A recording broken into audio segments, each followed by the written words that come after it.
Main বাদশা এখন আমাদেরকে সূরা ইখলাস বলবে, বলো তো দেখি।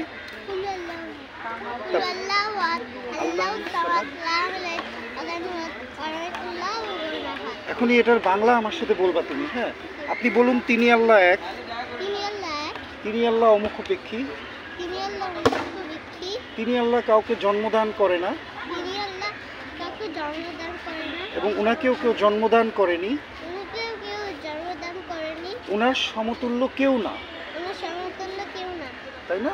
যেমন আমরা জন্ম হয়েছি, উনি আর জন্ম হয়নি, উনি নিজেই মালিক। হ্যাঁ, তো এই পৃথিবীর মালিক, রাইট, সব কিছুর মালিক। তাহলে ইয়ামিন বাদশা, দেখা হবে। হ্যাঁ, বাই।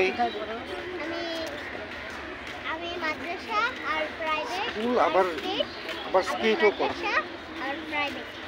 চিন্তা করেন, দেখছেন? হাই ভাইয়া, ভালো আছো তুমি? শাহিদ বাসা